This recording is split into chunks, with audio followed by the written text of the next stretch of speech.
All right, hello everybody. Welcome to Cosplay for Science Theater. Today we're going to be watching Jurassic World Camp Cretaceous. We're going to be watching the first episode of season 3. For those of you who are just joining us, Cosplay for Science is a way for scientists to dress up, talk about the fun things in our favorite fandoms, whether it's Jurassic Park, Star Wars, and connect you with the science in your everyday lives and interests.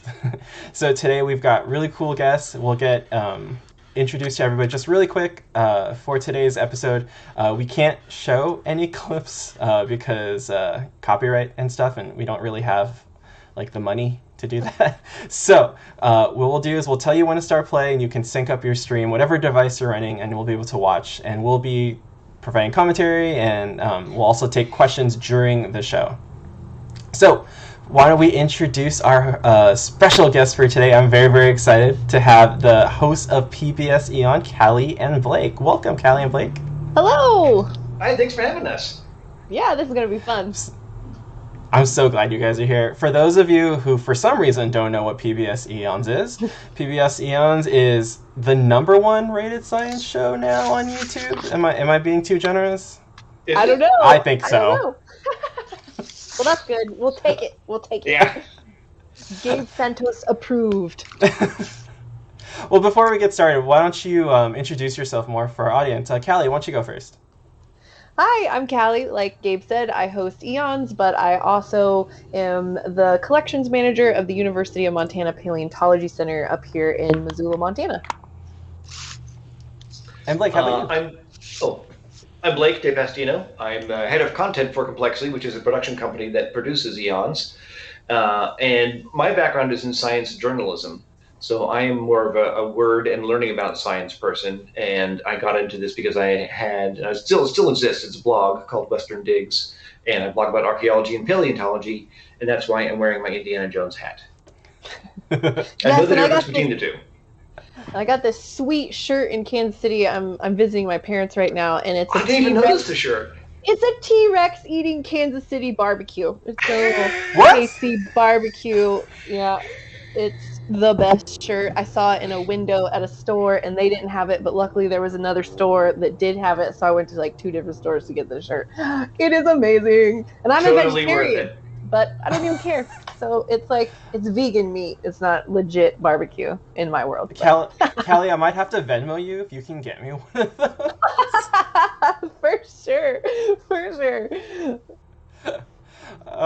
Okay, today we're going to watch the first episode of season 3 of Camp Cretaceous. For those of you who may not have seen it, for some reason you're going to start with season 3. Actually, I joke, but for a lot of us, this is our first time watching Camp Cretaceous. We'll get to that later. Camp Cretaceous is a show that takes place at the same time as the first Jurassic World movie. The premise is these group of kids were going to Camp Cretaceous, and then, like in typical Jurassic Park form, the dinosaurs get loose, and these poor kids have to somehow survive the island Isla Nublar, right? Yeah, that's right. And they have to survive, and, along the way they meet dinosaurs. And so I thought it'd be a really fun way to talk a little bit about the science, break down the dino-DNA of Jurassic World Camp Cretaceous with some paleontologists and science writers. And for both you, Blake and Kallie, you're obviously very familiar with paleontology, right? Yes, I am. I'm very familiar. Kallie more than me, then, but yes. So before we get started, also, like, you both have seen Jurassic Park, right? Mm-hmm. Just making sure. Yes. Okay, cool. For a lot of us paleontologists that are our age, Jurassic Park, we're the Jurassic Park generation. Jurassic Park is one of those really cool movies that inspired us to really get into the field, learn about dinosaurs, and it's inspired tons of folks, too, to really think about science outside of the movies. Kallie, for you, do you think, being a paleontologist with Jurassic Park, has that really helped you, like, reach audiences better? Oh, yeah, for sure. We're getting to a bit of an age gap, though, between kids that understand anything about the very first Jurassic Park versus the Jurassic World series. But it's always a really easy way to segue into, like, real science. Like, although bringing dino DNA isn't possible, I guess, right now, that we can talk a lot about it. Like, what would you need? How could you do it? And things like that. So I think Jurassic Park made paleontology a lot more tangible to the general public. You got to see people digging dinosaur bones out in the field, and then some lab science behind it, and then, of course, the monster movie part of it. But I think it made a lot more sense, and it clicked for a lot of people probably that paleontology is a real job. Like, I can go out and do this. And you can get paid for it. That's the best thing about it. Yeah, I think it's a really great way to make that connection between the general public and science. Because even if the science isn't right, you can talk about why the science isn't right. Yeah, right? And Blake, for you, as a science writer, and you've been, of course you do PBS Eons, and have your great blog, and very active on social media. When do people ask you about the Jurassic Park World franchise, and do you find a way that it helps people connect better to science? It does, because people have very firm opinions about what they see in popular culture about paleontology and dinosaurs. Right, like what a velociraptor really is, did T-Rex have feathers, that kind of thing. And there are people who just refuse to accept the principle that T-Rex had feathers because it didn't in the movie. And they actually have written into the later movies about why it doesn't have feathers, because it has become such an elephant in the room that they had to, but they wanted continuity, you know what I mean? And just the fact that someone can ask me about what do you think about T-Rex having feathers? Like a DM that Kallie and I probably both get on Instagram a lot, and I'm like, well, let's talk about phylogeny. Have any T-Rex fossils been found with feathers? No. Have other Tyrannosaurids been found with feathers? Yes. So we know ipso facto that it must have, because of how phylogenetics works. You know what I mean? And so it's just it gives you a kind of object lesson that you can start using to inform people, like an object lesson. Yeah. Awesome. And Reno, for you, I mean, we were discussing this a little bit before we started. We both have our opinions on Jurassic Park, Jurassic World, but how did that influence you coming into science and science communication and stuff like that?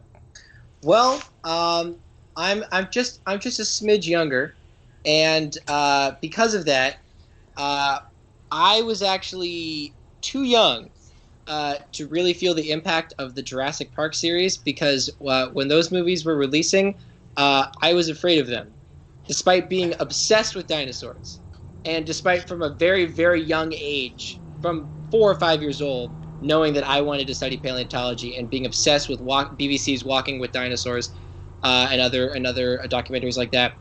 People would always say, "Oh, you like dinosaurs? You like Jurassic Park, right?" And I'd be like, "I that's too scary because there's people getting hurt." So I actually did not watch Jurassic Park until I was maybe at the end of middle school, beginning of high school, and they re-released it in theaters in 3D. And I was like, okay, well now I got to see it for sure. I got to see it now, and I love it. It still holds up. As a film, it still holds up. It's magical. It's wonderful. Everything about it looks great. Other films in the series are okay, but I think it's still really great that they sort of capture the magic of dinosaurs, and they inspire people to be as excited about dinosaurs as I was inspired by, documentaries about dinosaurs. Sounds like you've got a dinosaur attack in your house right now as well. Yeah, I got this. This is my mask here. I'll put it on. Nice. My cosplay today. I'm cosplaying as a student. A former student of paleontology who has a dinosaur mask on. That is my cosplay. Works for me. I got this cool shirt of a T-Rex trying to pick up a hamburger, and it says, "The struggle is real." Oh, nice. We both have T-Rex with hamburgers in different situations. Mine got the hamburger, and yours can't get the hamburger. What a coincidence. That's awesome. Not many places where you're going to find that coincidence. No. Many instances where that's going to come up. All right, so what we're going to do today, like I said, is we're going to watch the very first episode of Camp Cretaceous. we'll be giving commentary through it, and we'll let you know when to start play. And also, if you have any questions while we're watching for any of the hosts or any of our guests, please put them in the chat.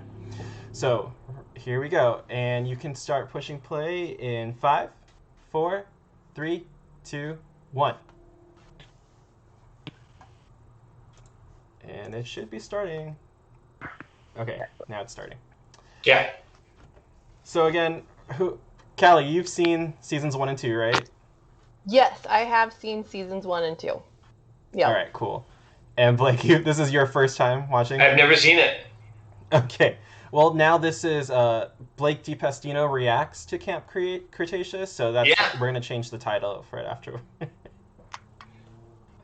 That's so good. Yep, I hurried up and got this in. I've been wanting to watch this for a long time, and I just haven't taken the time to do it.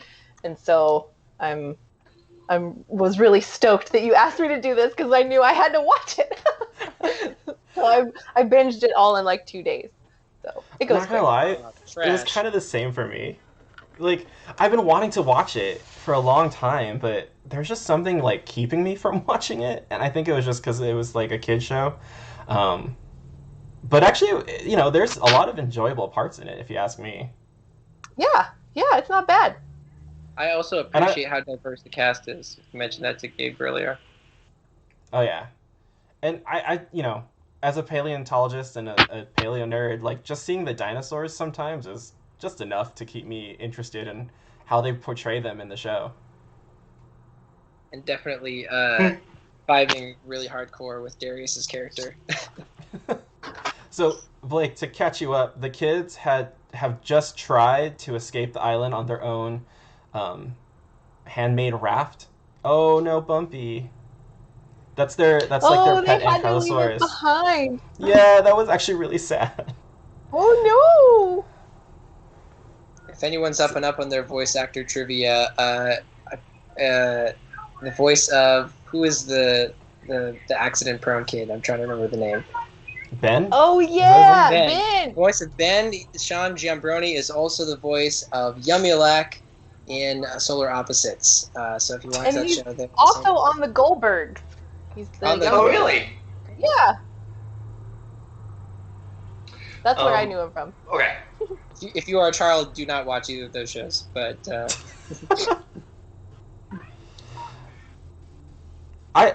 honestly though, if I was a parent and my child was like, I got a ticket to go to Camp Cretaceous, I'd be like, so you're not going there. Live dinosaurs. Yeah. What did they expect? Do they watch the first Jurassic Park movie? Yeah. That'll never end well.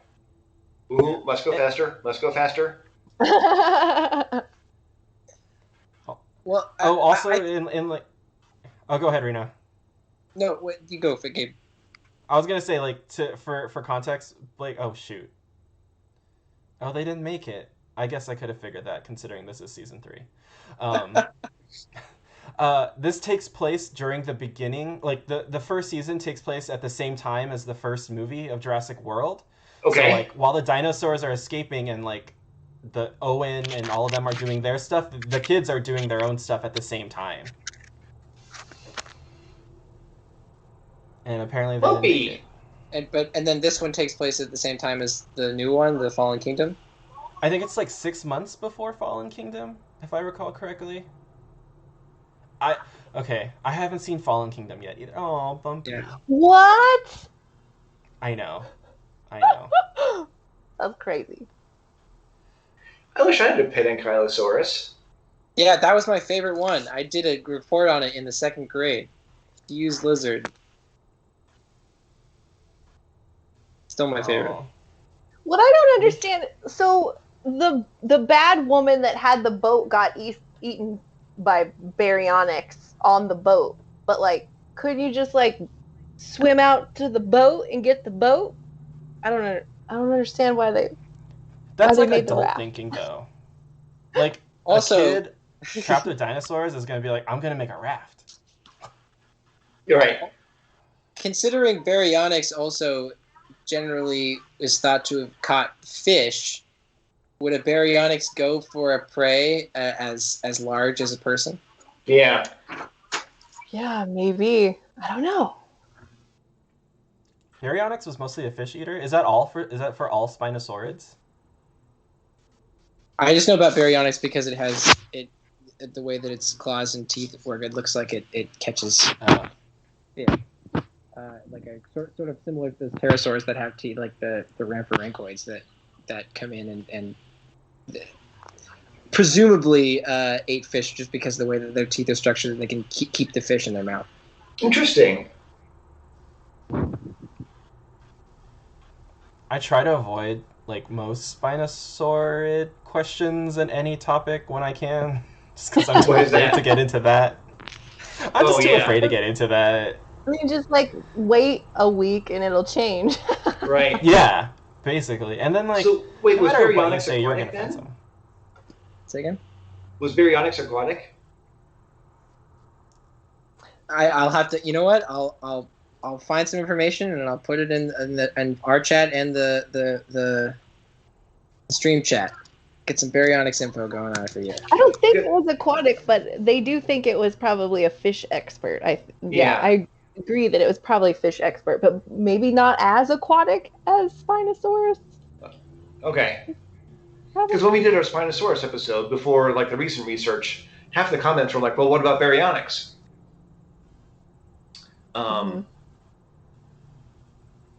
Which made me think that maybe it was aquatic too, but it's possible. Maybe if they're all piscivores, maybe they're all like slightly, partially aquatic or whatever. Yeah. Maybe that's like a feature of the group. Just, straight up for our audience, I don't study dinosaurs. I'm a mammal paleontologist. So.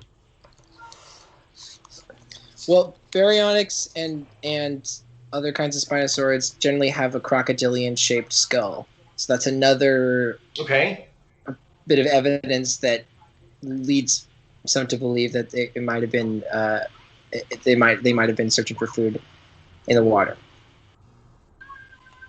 shallow areas. So, Kallie, you're pretty familiar with like translating like dinosaurs for like pop culture needs, right? Because you helped with the exhibit in Animal Kingdom, right? Right, I sure did. Yeah, what was that experience like? Wow. Sorry, it's for whatever reason I cannot unhook my Netflix sound from the Skype sound. So if I turn down the movie, you guys also get turned down really low, so I can barely hear you guys over the movie. But yes, I did work on an exhibit. I consulted at Disney on the dinosaur ride at Animal Kingdom. And that was a lot of fun, but that was mostly just answering questions to Imagineers. Like they have their visionaries, and I was just there to be basically their dinosaur Google. Holy moly, 8 hours in a room with Imagineers and just like, what is it? What is happening? What is happening? I need this. We need to know this. But what about this? What about this? And one question would lead to another question. It was really intense. But they were trying to upgrade, bring their dinosaur ride into the 21st century because it's still hanging out in the late 90s. So that was really neat. Yeah, that was a lot of fun. That's so cool.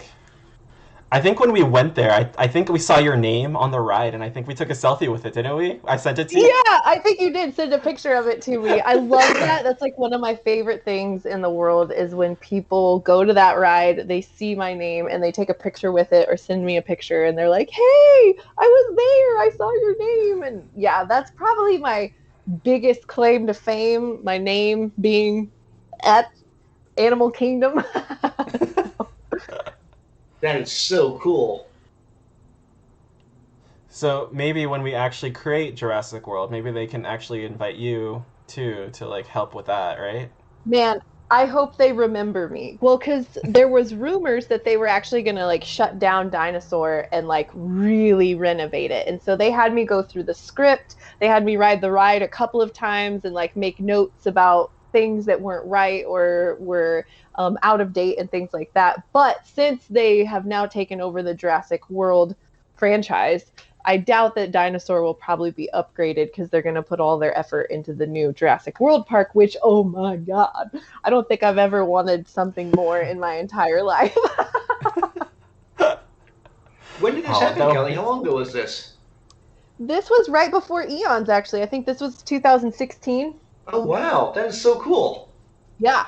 Yeah, it was really cool getting flown down to Disney to like work at one of their parks, and yeah, it was an amazing experience.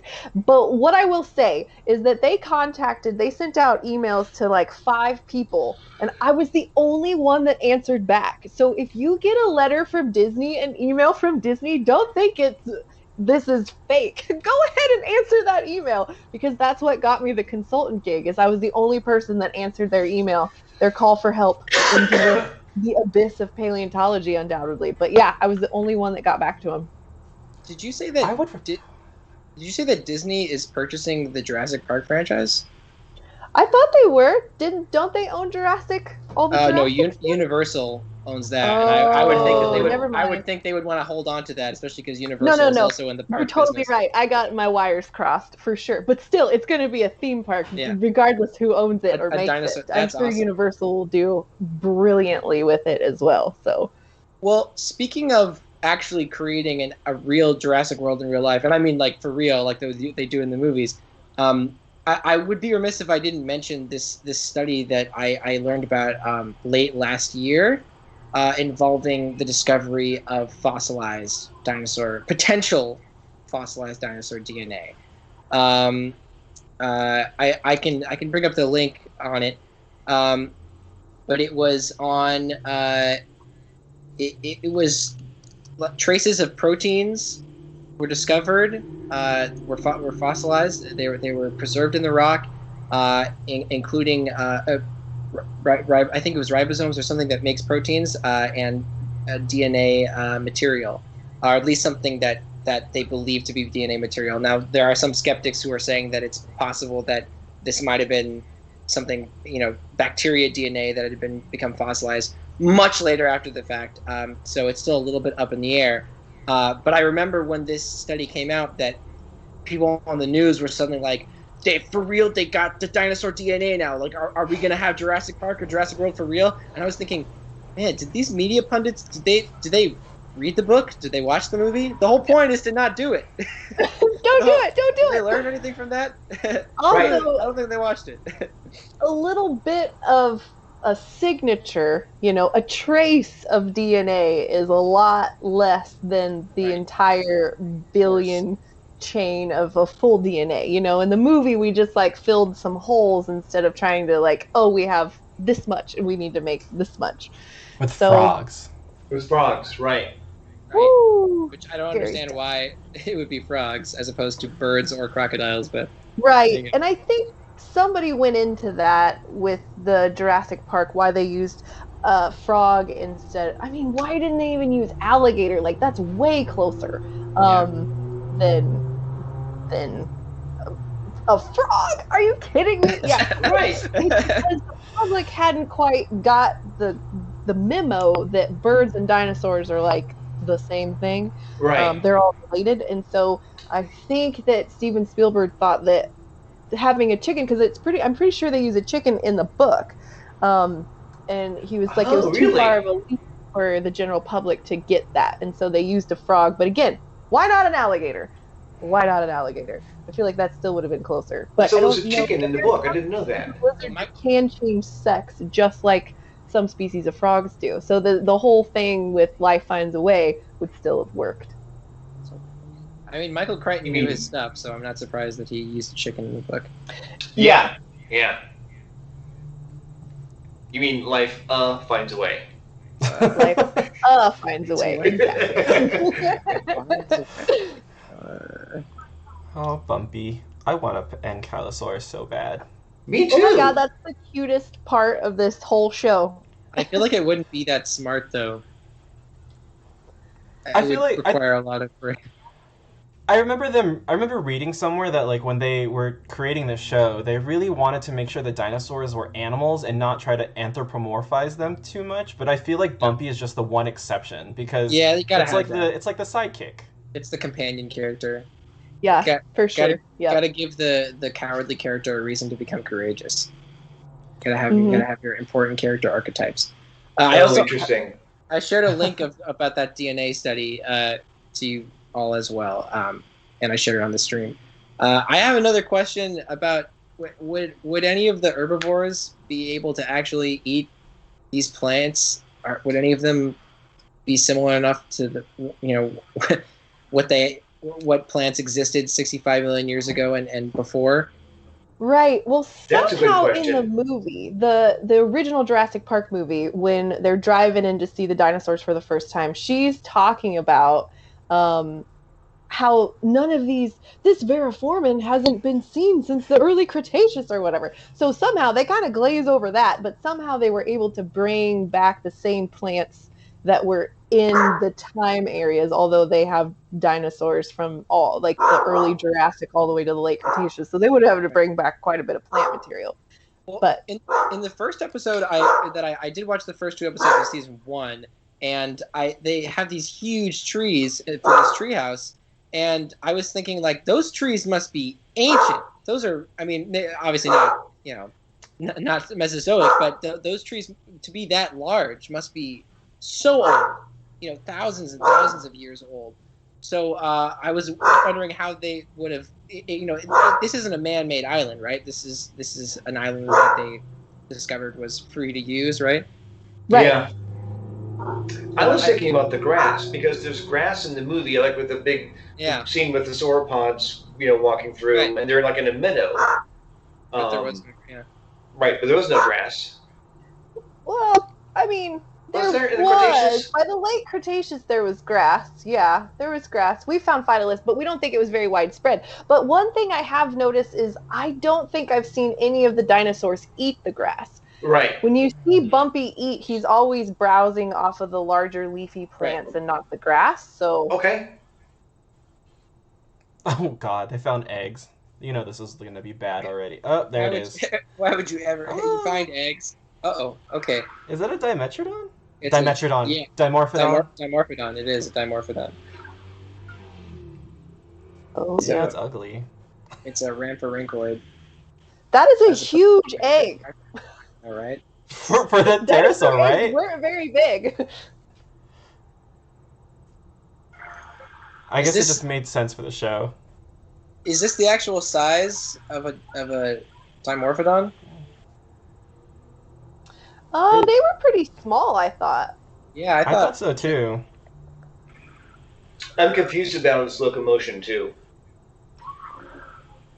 And also whether or not it would go after prey that large. Yeah. Maybe it's just being protective, but I guess do they live communally? These are questions that paleontologists ask all the time, but we have no answers to yet. Well, I do remember. Yeah. I remember watching that one episode of Walking with Dinosaurs, the one that's about the Ornithochirus and its journey, and it begins on the shores, and there's a bunch of other pterosaurs, the Tapejara, that all live in a community. So, I mean, there must be some evidence to suggest that they would be living in groups. I mean, Jurassic Park, the whole franchise has kind of gone more to monster movie than legit science-based movies, They tried really hard at the first one, and then it kind of went a little farther. Well, you got to do something to make it palatable as a movie as opposed to the book, People buy a book, they know what they're getting into. I mean, that's like my big thing with like a lot of Jurassic Park and the Jurassic World franchise stuff is like some people feel like they go to it for science sometimes. And I'm like, if people are going to a movie for science, that's not necessarily your fault, but you shouldn't be doing that because there's a difference between a movie and they have to make something that's entertaining. Right. It can inspire the science, but like, go outside of the movie and ask questions and look up stuff afterward, but don't look at a movie and be like hoping it's going to give you the science that you're wanting. I don't know anyone who goes to watch a movie to answer scientific questions. Yeah, they go to one of these things after they've already seen the film. Yeah, the only time I watch movies for the science is to call out why the science is wrong. Yeah. Like in a viewing party like this to talk about everything that's wrong. I still can't believe they haven't pronated the wrists yet on any of these dinosaurs. They're still walking around like this. Like this, right? Instead of like this. Oh, yeah. Didn't think about that. Well, Maybe I guess that wouldn't apply to Dimorphodon, would it? See, this is one of those things I think with like kid shows where it's like, oh sure, these teens just know how to use a glider all of a sudden. Right. Well, Brooke unboxed the world, so I'm assuming that she has hang glided before. Maybe True. not with a True. pterosaur trying to eat her, but she Bogey seems to to the be one of rescue. the most skilled. Oh, Have yeah. you guys have you done an episode on? You've done a couple episodes with pterosaurs, right? Not in a long Eons? time. We've done a couple, but not a lot. Yeah, I think we did one about the evolution of pterosaurs, maybe just in that there's no transitional fossils, so it's kind of a short story there. Yeah. That's it. And one of Quetzalcoatlus in like season 1. Yep, we did Quetzalcoatlus, the largest thing that Yeah. ever flew. Oh, wow. Oh, they should you know, put a Quetzalcoatlus on the show. it's also Totally. It's also interesting to think about how pterosaurs are the second creatures ever in the animal kingdom to learn the power of flight. I don't mean species, but like of a large group, because obviously insects first, but before birds and bats, it was pterosaurs. Yeah. And they fly with their pinkies, right? They have Yeah. like crazy extended pinky fingers. Yeah. Oh, it's not even their pinky, right? It's like their fourth digit because they don't have pinkies. Like it's Yeah. like this. Oh, It's the end yeah. finger. It's the end finger, and it extends to create the framework of the wing, and there's the webbing between. And they That's can so hyperextend it so that they can fold it, which I cannot do. Yeah, because it folds back this way and not this way. Yeah. Oh, But there- weird stuff. There are also differences between the rhamphorhynchoids and the pterodactyloids, and the rhamphorhynchoids are older. So I wonder if there is some, they have more vestigial traits, like they have more claws, they have tails with rudders, they have teeth, whereas the pterodactyloids do not. So I wonder if there is a reason why the traits that are more common in pterodactyloids were selected for, if those were better suited for being flying creatures. Yeah. I'm assuming just weight.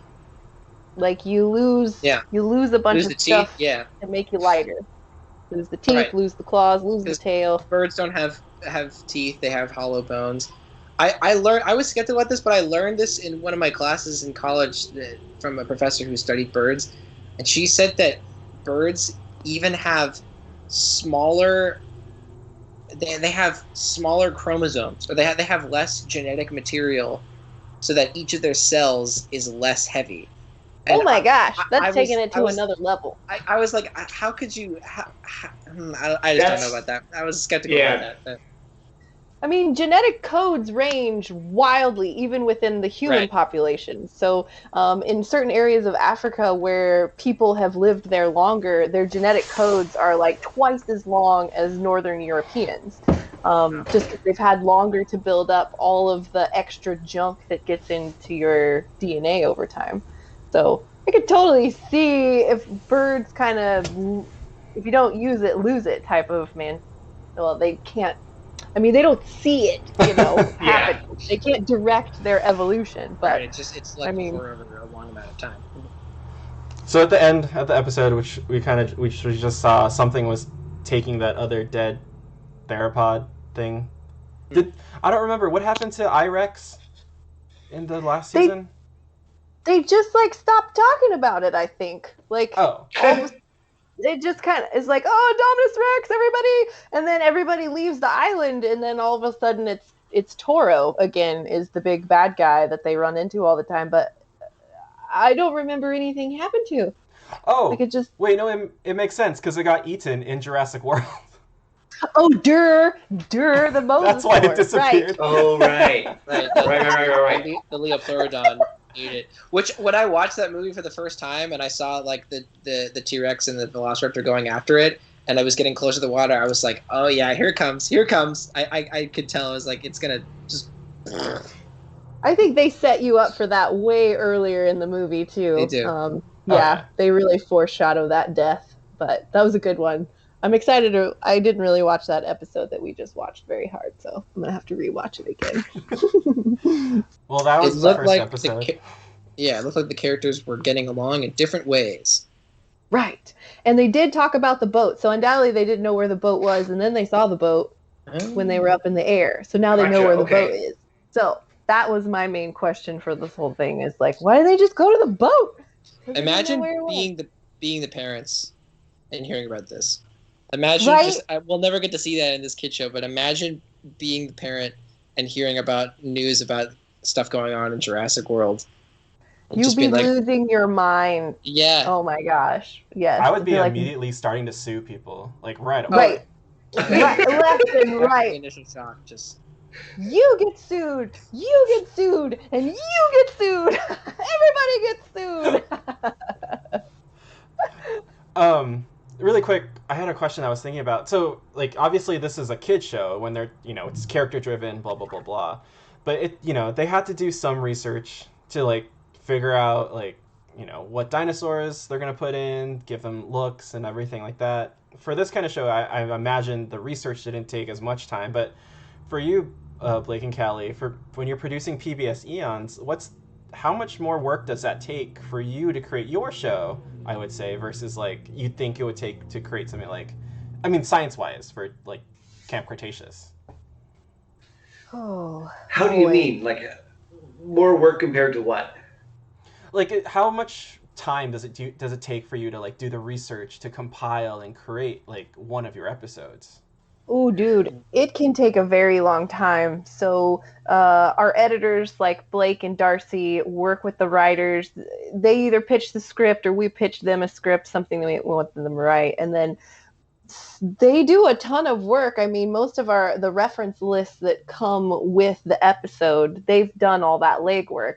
And then I get it, and then I fact check it. And it usually takes me about, over the course of 48 hours, I usually need a script for about 2 days to fact check it. And then I go through and try to independently fact check everything without looking at their list of resources, their works cited, to see if this is something easy to find, or do I have to dig for it, or do I finally have to give up and go to their references list and see if I can find what they're doing. So, a while. It can take a while. I'd say like on the order of weeks, and like from a concept to researching it, and also figuring out like what's the story we want to tell to draw people in so they can learn about the pterosaur or whatever, because you have to do a fair amount of research to figure out like what the arc is that you're explaining to people. What's the where is the surprise or the counter intuition, and it takes a certain amount of knowledge just to answer that question, to find out where the fun thing is, that where you can get people's attention. And most of our writers have advanced degrees in biology, geology. Some are straight up paleo people, but not a lot, or human anthropology, paleoanthropology. So they tend to be pretty well equipped when it comes to knowing where to look for to get what kind of information, Mm-hmm. Which saves us a little bit of time. But then Callie fact checks everything.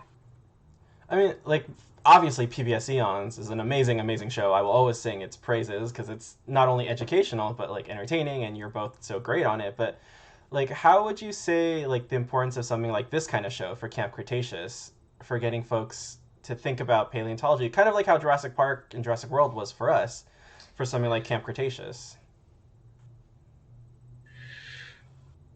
I think it's really invaluable because someone, kids watching this show will grow up and then they will be like me, and they'll like Ankylosaurus will be their favorite dinosaur because of Bumpy, right? And like once you're emotionally invested in something, you want to learn more about it, which I think is really valuable.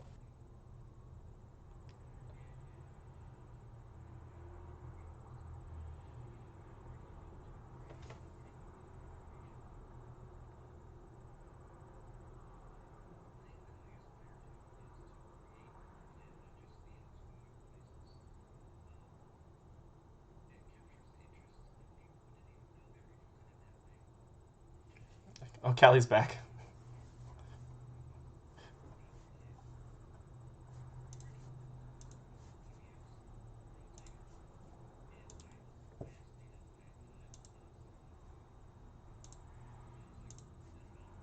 I was a tween, or young teens, And I didn't think of myself as someone who's interested in science, and I wasn't like a consumer of science stuff. But the storytelling was so good that I became fascinated with astronomy. And I think the good storytelling combined with really robust research can stimulate a whole generation of people to become interested in our field. You know, my hope is that one day Eons, or maybe it is, Eons could be like the cosmos of paleontology. Ooh, I would say it's pretty there. it's If you ask me. I'm not biased. that's a high bar. Woo. Yeah, it is. Exactly. It is. Hmm. So I was just asking Kallie, I don't know if you heard my question. I was like, what's your opinion on like the importance of shows like Camp Cretaceous for folks to think about paleontology and science? Oh, they're super important. I mean, this is kind of science communication at its finest. Making science fun and enjoyable and entertaining. I mean, that's kind of the number one thing I tell future science communicators is that you have to be enthusiastic. And if you're funny, that's a bonus. You can, when you're working with the general public, you can tell when they're engaged and when they have completely checked out. And when I'm having bad days and I'm not feeling 100% and I'm kind of droning on about whatever, I lose my audience. But if I can be loud and big and move my arms a ton and laugh and joke and make funny references and pop culture references and things like Camp Cretaceous make it easy for me because now I have more pop culture references to go to. That, again, keeps people's attention. I might plant some kind of seed in some kid somewhere, by just saying randomly that, mammals ate baby dinosaurs back in the Cretaceous. What? And so I think these types of very entertaining shows, especially geared towards younger kids, and I bet there's a ton of dino enthusiasts out there that are having so much fun picking apart everything that's wrong. I have met kids very young that know more about dinosaurs than I do, and I pride myself on my my dino knowledge, And so I hope there's kids out there just sitting at home being like, they're holding their hands wrong. Why? Like that velociraptor doesn't have feathers. I thought that this might be a really good opportunity to Jurassic World to kind of not play by its own consistency rules, but they didn't. They went ahead and stayed consistent with it because, they could have thrown feathers on. This is a whole generation of kids that might not be old enough to watch any of the Jurassic Park movies yet. And so, you could have started fresh, wipe the slate clean, make these tiny little adjustments that drive paleontologists crazy and make it right. But again, these are great talking points. You can ask kids, what's wrong with this picture type of thing, and then talk about why it's wrong. So it's a great segue, I think, and they're brilliant, and I love them when they come out. I'm glad Netflix got into the dino side of television, I guess. Heck yeah, I don't think people need to feel bad for watching movies that aren't scientifically accurate. My opinion is you're not going to a movie to learn science. You're going to a movie to be entertained. A movie needs to be believable. Sure, it can be grounded in science, and I also understand that sometimes where that's where misinformation or misconceptions can come from, and that is, I think that falls back onto us for help, like you said, Kallie, is making those connections and, helping people to broaden and change their perceptions of things. Mm-hmm. Yeah. I'm not going to Star Wars to learn about physics, because... Okay, well, yeah. I guess the question is, when do you cross from, mainstream film that happens to have a science theme to science fiction, where the expectations are totally different, right? Artificial gravity doesn't exist, so it makes sense when I'm seeing people on a spaceship that has gravity because of woo, as opposed to I don't know. I don't think of Jurassic Park as science fiction. I think of it as a mainstream kind of, I don't know, adventure or monster movie. And there's so much gesturing about science in it that I feel like they have an obligation to make the science as accurate as possible. You know what I mean? I agree. I think it should be grounded for sure, and they should try to keep things as close to home as possible. But then I also is they've got to make some exceptions where I think the audience needs to just suspend belief sometimes, or whatever the phrase is, and just be like, okay, that's fine, and then it may not be right or whatever, and then we'll come in and be like, let me tell you, let me show you where this is actually where we can fix this for you. There's nothing wrong with good-natured nitpicking. That's my good-natured nitpicking. I think and don't be mean if someone's like, if someone learned something from a movie and then they didn't have any other resources, that's not their fault. Don't be mean. This is a chance for you, a great opportunity for someone to talk. That's a very good point. Yep. Yeah, I love dissecting the original JPs. So 1, 2, and 3. I've done movie commentaries on all 3 of those, and I do spend like an entire day thinking about that, searching online. There's a lot of paleontologists that got together that have made lists about everything that's wrong in all of those movies, spelling errors, the whole 9 yards, you know. And so I compile them all from whenever I do movie commentaries, because it's actually pretty shocking how wrong they are. But these tiny little things, does it matter? Does it really matter that the dinosaurs hold their hands the wrong way? You know, like, do I need to correct every single 5-year-old that does a T-Rex impression? Like, no, maybe not 5-year-olds. It's these 2 fingers, and they go like this, you know. So, like, is that the big thing, or is it more of dinosaurs were real?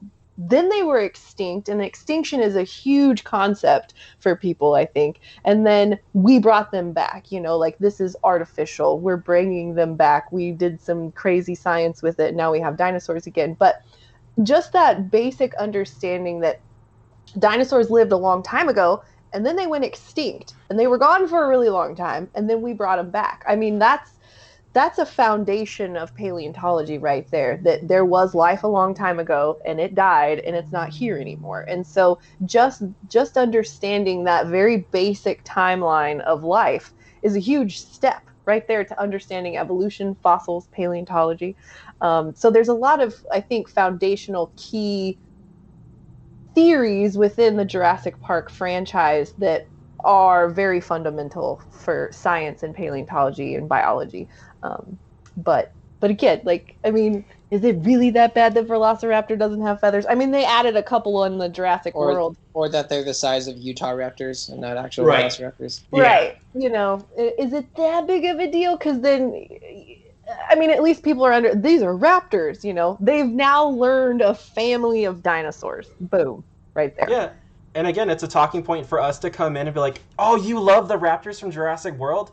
Let me share this cool information with you, because we found something to connect with as fans of this movie. And then let me share this thing that I've studied and talk to you about. And like, hopefully that will help them move on in the future. And then maybe they'll look up an episode of PBS Eons and they'll be like, oh, okay, cool. What I hope is they just tell their friends, that we give them some piece of knowledge that they can whip out and be like, well, they can be their own expert. Actually, they can correct their friends, you know, like science can go everywhere, you know. You give somebody a sweet fact and they're going to whip it out anytime they can. So that was my childhood. Because you can only say pterosaurs are not dinosaurs so many times before you just give up. Yeah, I feel like I just want that as a t-shirt now. So we're running low on time. So just really quick, Blake, Callie, what do you think of the first episode of Camp Cretaceous? Even though we're a little distracted through part of it. I think it's going to be good. I'm excited to see. I'm assuming this season is going to all be about getting off the island. And I'm also assuming that is not going to be easy. And it may take all season for that to happen. I'm also like, where the hell did that emergency beacon go? Is it just in the ether somewhere? Or like... they went through all that trouble with the T-Rex. Right? And it said message received on the little beacon. So somebody got the notice that those kids were still alive. So I think that they've got to unpack a lot in this season, because like it can't just be the drama of the island. Like, okay, that's 2 seasons we've had drama on the island. So where do we go? How do we get these kids off the island? But the first episode, again, they're running for their lives at least twice in one episode, so we're staying consistent in that way. Like, what did you think? I liked it. I want to get my son into it. It seems like, good character development, and actually it seems, accuracy wise, it's not offensive. I want to get my son into it so he and I can watch something together, and we could have something to talk about other than Fortnite and TikTok. You're like the cool dad. So I want to talk to my kid about Fortnite and TikTok. Yeah. I know that would be incredibly. I don't know. It would be interesting to be a teen in this era, and then have your parent, who's supposed to be like old fogey, is like a giant YouTube star. They are so. They don't even watch the show anymore. They're like, "You're on YouTube. I get it."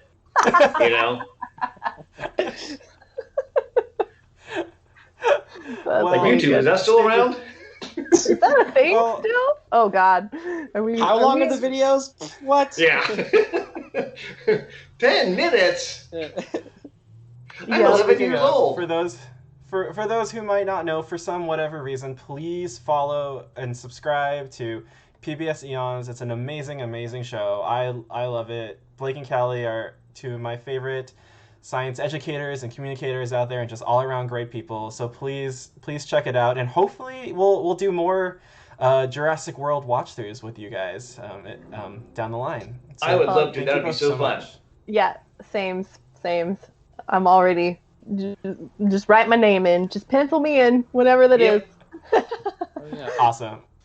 Well, thank you all so much for joining us on Cosplay for Science Theater. If you like this, please subscribe to our channel. Find us online, cosplayforscience.com. And if you want to help support science education, please check out our Patreon. And hopefully we'll see you all next month for Kai June, whatever that means. You'll find out soon. All right. Bye, everybody. Bye. Bye.